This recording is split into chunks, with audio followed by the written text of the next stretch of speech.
Cashflow Diary podcast, episode 417. Welcome to yet another exciting episode of the Cashflow Diary podcast, the podcast that teaches you insider tips, tactics, and strategies for creating leverage streams of cash flow into your life. Learn from top-performing entrepreneurs, business owners, investors, and thought leaders from across the globe as they share their secrets to success.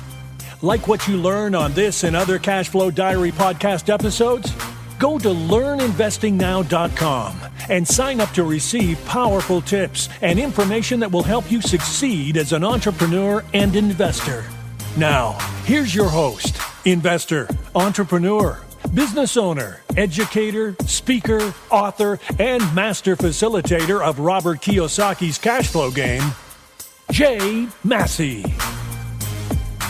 All right, ladies and gentlemen, welcome to another episode of the Cashflow Diary podcast. I'm your host, Jay Massey, and I'm glad that you're here today because I know there's a number of you who maybe you grew up thinking, I know, I'll go to school, get good grades, get a job, and I'll follow that mantra because it clearly works. And yet there's also a number of you who have found out how well it doesn't. In fact, you found out a while ago that's why you listen, and you have been trying to make that transition. Well, I have with me today an individual who has managed to make that transition that you are also looking to do so. But what I find very interesting was his prior background.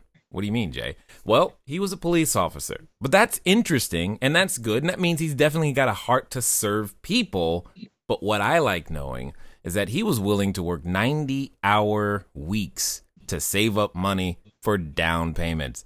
He put in more time to make it happen. And that's what I think begins to make him special. Today, he's a real estate agent up in Northern California, proving that there are some real estate agents out there that you can work with. And what's more important to that is that he's living on this cash flow. And what's exciting is he's here to share with you and I how he does it.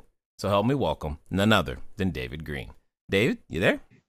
Yep. Thank you very much, Jay. That was a great intro. Thank you. I'm glad that you are here, and thank you for going out there and making stuff happen. Now, with this being your first time here, I tend to ask everybody the same question the first time that they're here. So you ready? Yes. All right. I tend to look at today's entrepreneurs a lot like yesterday's superheroes. You know, Batman, Robin, Wonder Woman, etc. And I think entrepreneurs and superheroes have a ton of things in common. Chief among them is that occasionally as entrepreneurs, we can vision ourselves flying around town and saving people in capes and tights, etc. But also, like a superhero, an entrepreneur has a beginning. So if you think about like Spider-Man, for example, there was a time where he was just a college kid, going to school, doing his own thing, taking some photos for the newspaper, making sure he had some money so he could eat. And then one day he gets bit by this spider and suddenly he discovers he's got this new ability that he gets to use for good and or evil. So my question to you is as follows. Before, you were working those 90-hour weeks, before you bought properties in multiple different states, before you did notes, before the note funds, before all the things that people know you for today, even before being a police officer, what we want to know is, who is David Green? That's a really good question, Jay. I like that. So before I was doing any of the stuff that I'm into now, I was a basketball fiend. I loved everything about basketball. Nice. It was my first love. It was eat, drink, breathe basketball. And that's kind of where I laid the foundation for what made me successful later. I wasn't the most athletic. I didn't run the fastest. I didn't jump the highest. I mean, I was fine. I was athletic, but it wasn't going to get me to the next level where I wanted to be. In order for me to kind of make, a varsity team in high school or establish myself as a legitimate contender, I had to work really, really hard at improving the things that I lacked naturally. And through falling in love with basketball and putting the work into basketball, I eventually got to the point where my mind figured out that if I work really hard at something, I will get better. Just, like if you go to the gym enough and you do enough cardio, the pounds will come off. If you work on your skill set for long enough, it's kind of like, sharpening an axe. It's going to get sharper and you're going to get better. And once I figured out that, it really opened up a lot of doors for me to go into lots of different things with that confidence that it may be hard at first, but if I keep working at it, I'll get better and I'll figure it out. Interesting. I like this. So are you actually trying to tell me that work ethic is more important than talent? I would say sometimes talent can be a hindrance, because I know a lot of those guys that were naturally good and didn't have to work as hard as I did, I caught up with, and then I passed up as far as our actual skill set on a basketball floor. Because when you're relying on work ethic, the sky's the limit. When you're relying on talent, it's only going to take you as far as you're naturally able to go. Yep, I would agree with that a lot. Now, you mentioned this word, you've said it twice, is skill sets. What would you say, those skill sets that maybe you've transferred from the basketball court? Because we've got to get from the basketball court over to real estate. So it sounds like something happened. What was that transition like, and what's carried over? So I would say that what helped me to really improve myself on the basketball court was learning, first of all, the fundamentals of basketball. Everybody sees the person that can jump in the air and do a 360 and dunk, and they say, I want to be that guy. But that's fun, by the way, if you've not done it. I'm just letting you know. No, I never was able to do that. I wanted to be that guy too. It just wasn't an option for me. Right. But, I understood. But as I came to study the game, I found that the guys who were winners were the ones who set really good screens, who played really good defense, who boxed out on every rebound. They did the little things that are not noticeable or flashy or fun, and it made them really good players, and it made their team really good. The things that we necessarily notice right off the bat aren't always the things that are going to make you successful in the long run. And I found that to be true in a lot of wealth making ways. I mean, there's a lot of people that are attracted to that guy on Instagram with the really flashy video of the Lamborghinis and, the Caribbean cruise that he's on, and the girls in bikinis that all want him so bad. And they think, well, I got to do what that person does if I want to be successful. It's like watching the slam dunk contest. You can see some really cool dunks, but some of these guys are bench players that are doing it, that they're not actually contributing to the success of their team because they're not contributing in other ways. And I found that, you can build wealth no matter who you are if you learn the fundamentals of how money works and get really good at a certain thing. For me, it became real estate investing, and then everything will just take care of itself. So you mentioned the idea and the concept of fundamentals, and I totally agree with that. Being a basketball guy myself, I mean, you're not going to get very far until you learn how to dribble that ball. You got to be able to do that. So what would you say has been the fundamental thing that has helped you make the transition from police officer full-time to entrepreneur real estate investor? I think that for me, what helped me succeed at levels where other people didn't is that I really wanted to understand whatever the thing is I was working on at a deep level. Most people in life that I find, they work hard until they get to a point where they can do the thing and then they stop. So if you find a guy who gets good enough to make the team and he can run fast and he can jump high, that's probably what he's going to rely on, and that's as far as he's going to go, is where that'll take him. When he comes across other guys that run just as fast and jump just as high, but he hasn't worked on ball handling, he hasn't worked on shooting, he can't dribble with his head up to see other players on the floor, he can't do all the other things that are needed, he kind of gets passed up by his competition. I was always trying to become the best version of me that I could be on a basketball floor, and then I took that into police work, and then I took that into real estate investing. So I don't just know enough to get by. I want to learn all of it. I want to know why what I'm doing works, not just what do I have to do that works. And I found that, once you developed a skill set like that, where you have a deep knowledge base of what it takes to be successful, why it works for you, why it's not working for your competition, you can take that into lots of different things. So for instance, I learned kind of the X's and O's of how real estate work through becoming an investor. Now that I'm a real estate agent, I can analyze properties a tenth of the time that some other agent. I can look up exactly what my clients' budgets are going to be in a matter of seconds on my phone, where another agent would have to refer them to a lender because they don't know how that works. I can help find the diamond in the rough because I'm looking at the market through an investor's eyes, where we're trying to find that deal that everybody is missing. I can take that and I can make it work for my clients, where the real estate, they can't. They can walk through your house. They can say, "Don't you just love the kitchen?" And that's about as much as they can offer. Definitely, when you put the time into understanding how something works instead of just learning enough to be able to do a layup and thinking that makes you, a good candidate to go out and play in the game. Yeah, totally get that. That's so funny. Doesn't the kitchen? But look at the granite countertops. All right, so and I hear exactly what you're talking about there, because there is a minimum level of competency that you must reach. But you're talking about mastery and things that are not necessarily taught in any formal sense of education. Where does this desire to be masterful for you come from? All right, everybody. Thanks for listening, and I'm glad that you are enjoying what you are hearing thus far. But here's one of the things that's really important. One of the most important things that you can do is get started. One of the things that I've said before, and I say again, once you get started, stay started. But more importantly, there can be lots of roadblocks to getting started. So what we're going to do is we're going to remove one of those roadblocks for you and make it a little bit easier. Because the thing that I don't want to stop you is thinking, do I need a local number? How about a long distance number? Or should it be 800? How on earth am I going to make that happen so that people can contact me as I'm out there building my business, making my cash flow grow? But most importantly, understanding that it doesn't have to be difficult. Many of you may know, but if you don't, there's a company out there by the name of Grasshopper. And what I want you to do is I want you to go over to trygrasshopper.com/cashflow diary.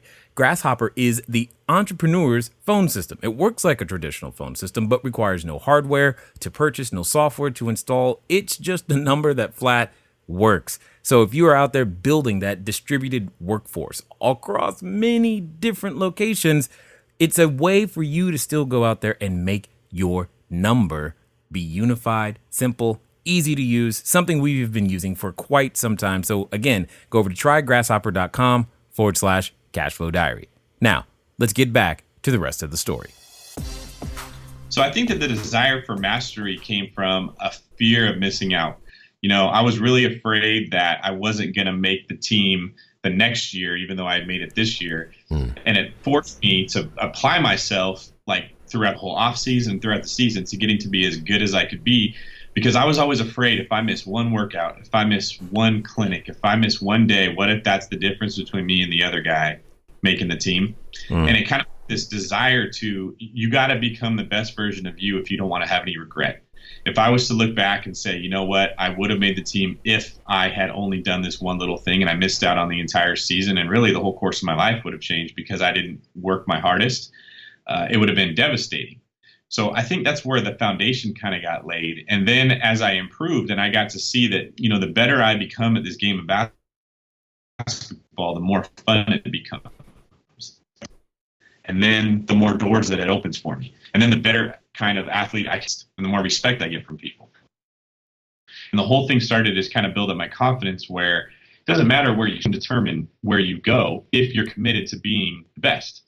And I think that, I sort of built on that, kind of layer after layer with the different things that I came across in life. My first jobs was as a waiter in a restaurant, and I applied that same work ethic, and I got to be, a bus boy. Then I got really quick, and then I got to be the top waiter. And then I got to be the waiter who got to handle all the partying. So I found myself making a lot of money, and then I was able to save money. So when I graduated college, I had $90,000 in the bank, and my car paid for, and college paid for, all because I had applied myself really hard as a waiter. Whoa. I started to see, hold on 1 second. Did you say you finished college with $90,000 in the bank, college paid for, and the car paid for? Yeah, absolutely. I think someone just said, how much was college? Was it free? They're trying to understand that thought process, because that's a skill set in and of itself. College wasn't free. I didn't know exactly what I wanted to do, so I wasn't going to try to get into Stanford and pay $50,000 a year of what career I wanted. I wanted a return on the investment I was making, both in my time and in my money, into going to college. So I went to a junior college for the first 2 years, and I paid cheap rates for the classes to get all my general ed done. And when I'd taken all of those, I went to the cheapest four-year school I could find and figured, well, maybe I'll figure it out when I'm here. if I don't have to. And then I just lived with mom and dad. I commuted to school about 45 minutes, and then I commuted in the other direction about 50 minutes to get to the restaurant that I was working at. And I was able to save quite a bit of money. I love it. Okay, this is completely different. I like it. So now what I did find interesting is the beginning, the genesis of that motivation, the whole fear of not making the team. But yet the desire to be masterful hasn't changed, and I don't think it's about not making the team anymore. So what drove the mastery, say, when you wanted to be the police officer? I mean, you're on the team, but so it's got to be something else after that. You're exactly right. I think if I ask myself that question, I look at the fear was kind of like the battery that jumpstarts a car and gets it going. But then once I was moving and I had some momentum going, and I started to see that going fast is fun, and going fast is what a car was meant to do. I didn't need the battery to jumpstart me anymore. Now maybe the alternator kicks in, and that's what's sustaining me. I got that. I can be anything and I can do anything if I believe that I can, and if I put in the work. And then it became a question of, well, how far can I go? Right. So when I became a police officer, I wanted to do everything there was as a cop. I wanted to be on every special assignment. I wanted to do every job. I wanted to know every law, to write more citations than the next guy. I wanted to make more good arrests than the next guy. It became like a game, right? So now I'm not on a basketball team, so I don't have that itch to scratch. And this became like my sport. And the score became, how much production can I make for the department? And then as I did that, I got really good at all the things that make you a good cop. Then I started teaching other people. I became an instructor and teaching all of them, these are the things that you do to be good. And that opened up more doors, right? Because now I'm starting to realize that, I think I've heard it said 90% of what you teach, you'll actually learn yourself. It's a way to kind of create mastery is by teaching other people what you're doing. Yeah. And a lot of confidence came from that. I had very low self-esteem when I was young, and now I'm at a point where I'm teaching other police officers how to be police officers, and I'm considered, an expert within my department. And it was just one more example of, if you work hard, you can have these really cool doors open to you that you never would have thought you could. Yeah, I totally get that. Now, you've mentioned a lot, working hard. You've mentioned a lot, putting in the time, the effort, the energy, the hours, the blood, the sweat, the tears.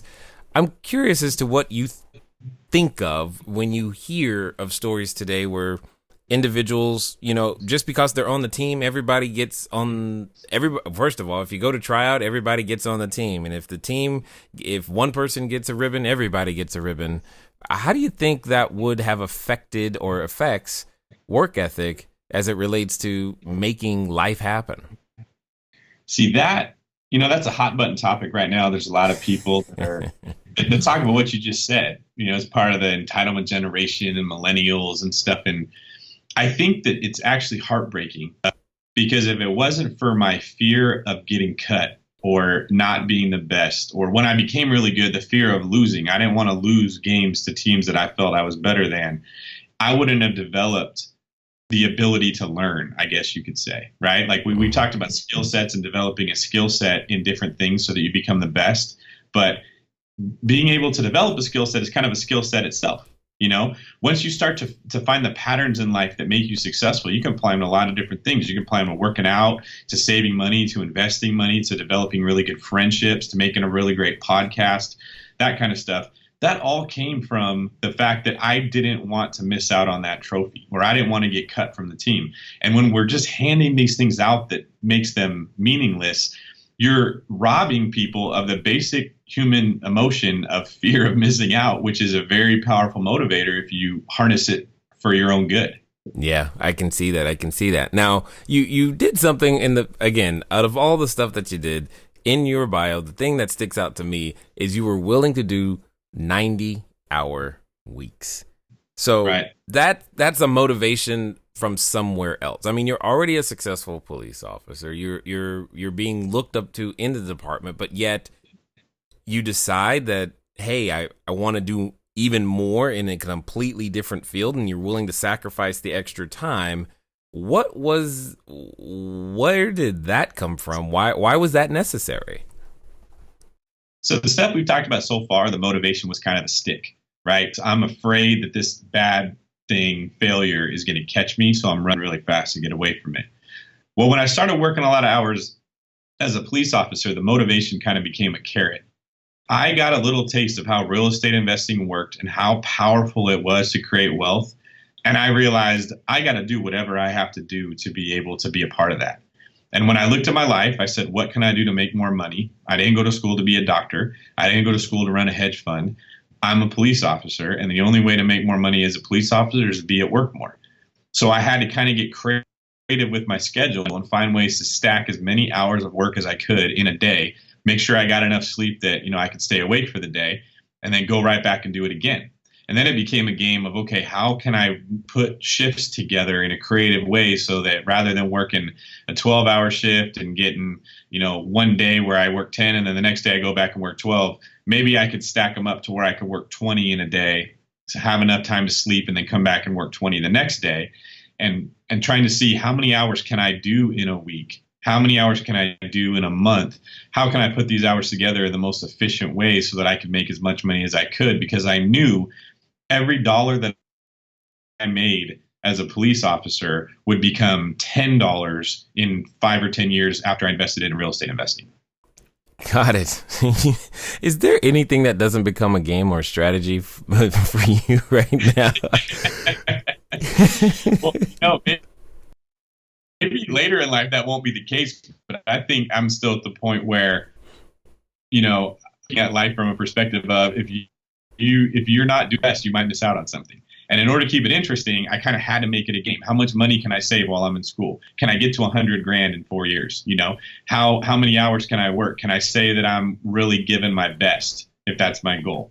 So I never wanted to do that for my whole life, because I know your listeners are going to hear this and say, I'm not working 90 hours a week for the rest of my life. I want to enjoy my time. And I agree. You should not do that, right? But for a period of time when the economy was in a recession and real estate investing was a great opportunity, and I had the overtime to work, I don't have a family, I don't have kids, I don't have other people that I have to hold myself responsible to, it made a lot of sense to just go at a dead sprint until I was too exhausted to run. And I wanted to know that I'd kind of left it all on the floor. Yeah, I get that. I get that 100%. So talk to us about that exit strategy, that moment. It's that moment where, you're cutting that tie. I mean, for a lot of people, they have a job of some kind and they want to be where you are. Yet that the concern about leaving the familiar behind can sometimes grab them and arrest their ability to actually keep moving forward. So where did the courage come from to cut that tie? I think you have to look at your own past and ask yourself what you've done in the past that you did well at, and then ask yourself why you did well, right? So there's a story in the Bible of when David was young and he was a shepherd, and it says that he went after a lion that took one of the sheep that he was in charge of, and he was able to take it back from the lion's mouth. And then the same thing happened to a bear. So by the time he got to Goliath, he had kind of already been taking these steps of, I didn't think I was capable of this. And then I went out there and did anyways and built up his confidence. So when Goliath came along, when we look at that story, we're like, why would he have ever thought he could do it? But for him, he's like, hey, I've done this before. This is nothing different. And whether you're religious or not, I think that there's a truth to the fact that you shouldn't try to do it all in one step. It's a manner of small steps that you build on one after the other to build up your own confidence, build up your own skill set, and kind of cut back on some of those self-limiting beliefs you have that put you in a position that you can finally walk away from your job and say, you know what, this is the thing I want to do and I'm going to go at it. For me, as we've talked about briefly, I'm walking away from being a police officer and now I'm getting into being a full-time real estate agent. And it was a huge struggle as I wondered, am I making a huge mistake? This is not guaranteed money. I don't know if I'm going to be as successful at this as I was at, investing.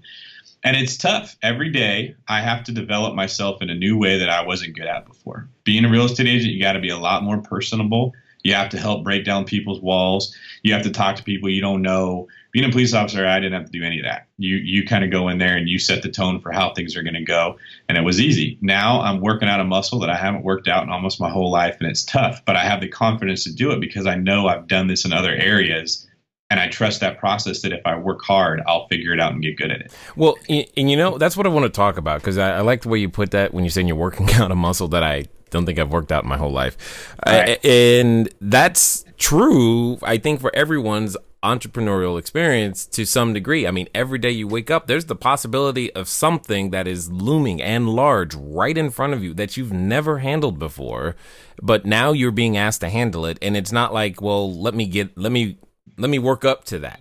No, the problem needs to be solved today, and the buck stops with you. Now, I'm curious to know, what would you say as a police officer prepared you for being an entrepreneur? Oh, man. As a police officer, you don't know what you're going to get when you get to the call. You get told there's some argument going on, you need to go. You don't know why they're arguing. You don't know how they know each other, if they do. You don't know what background these people have. You don't know anything about it. You get there and you have to figure out very quickly what's the motivation for this argument, what's the relationship between these people, what's the problem they're having, and how can I solve it, right? A lot of people, you watch a lot of TV and you think cops just show up, guns blazing, and that's not the way. It's not the way it works almost all the time. I mean, almost never does that happen. Most of the time, you're playing counselor, you're playing confidant, you're playing lawyer, you're playing mediator, and you're playing referee. You have to get kind of good at a little bit of everything to be able to solve problems. That's what you're doing. There's a problem that these people cannot solve themselves, so someone has called 911 and you got to come solve it. And as an entrepreneur, it's very, very similar. It doesn't really matter what your field is or what your business is. You're solving a problem for somebody somewhere in a way that your skill set can do better than the next guy. And that's why you believe that you should be doing what you're doing. And I think once I started to look at life through that lens, and I started to trust my own problem-solving ability, that's when I got the confidence to step out and put myself in the field of a real estate agent, even though my personality maybe wasn't polished up enough to where it would be easy. Be easy? You didn't really think it was going to be easy, did you? Well, I mean, like most, I would prefer it to be so, but if it was easy, it would be hard to be an entrepreneur because everybody would be out doing it. Yes. I love the idea how we can delude ourselves into thinking, oh, I got this. And then we get there like, what was I thinking? It happens all the time. So, well, you've managed to now purchase properties in multiple different states. So, and you've tried a couple of different strategies, etc. Do you have a favorite now? Oh, yeah, I absolutely have a favorite. My buddy Brandon Turner coined this phrase, the BRRRR strategy, and it basically stands for buy, rehab, rent, refinance, and repeat. So what I was doing before is I was working crazy hours to save up, 30, 40 grand. And I'd go put a down payment on a house, and I would earn me some cash flow, and I'd go right back to scratch and start working like a crazy man to try to save up the next 30 or 40 grand. And it was incredibly slow, and it was rewarding in the sense that you saw your hard work paying off, but it was like a lumberjack with a very dull axe that didn't take time to sharpen it. And he just said, you know what, I'm just going to chop harder than all the other lumberjacks, and I'll knock down trees. And it worked, but I didn't knock down nearly as many as my potential should have allowed me to. And now, basically, when I went through that dead sprint of being a police officer, I talked about working, 90 hours a week for a couple of years in a row. It was to save up a nice little nest egg so that I could go buy properties for cash, and then I could refinance later and pull the money out. And the reason why that's a better strategy is that when you buy a house, let's say I bought a house for $100,000 and it's worth $100,000, and I put $25,000 down. That $25,000 in equity, that would be that's money's gone. So I'm never going to get that back until either I sell the house or I refinance it or something like that. And it takes a long time to save that up. If I go buy a house for $80,000 that needs quite a bit of work, so I spend 80 grand and then I put 20,000 down, and now maybe the house is worth 120 or 130. When I go to refinance it, I'm not pulling 25%. I'm not putting down 25% of the 100,000. The bank will let me pull out 75% of the 120,000, right? So now I'm getting almost all of that initial investment back, and I still have a cash flowing property. That allowed me to buy several at a time and not have to work crazy hours in the meantime to be able to afford it. Got it. Yeah, no, makes perfect sense. Makes perfect sense. So, when you were getting started now and leveraging your strategies, what's the plan for the future look like in terms of either volume or types of houses, etc.? What's next? So last year I bought 10 houses out of state, and this year the goal was to buy 24. I wanted to buy 2 houses a month, rehab them, pull the money out, and rent them out. I ended up becoming a full-time agent this year because business was better than I thought it would be. So that's kind of pulled me away from my goal of just buying the rental properties. But what it's done is it's opened up doors to where I can make a lot more cash without having to work 20 hours a day. And I can still be around real estate to where I can continue to make contacts in the investing world, analyze properties, talk to banks. I can be awake during business hours instead of graveyard hours, which helps me quite a bit.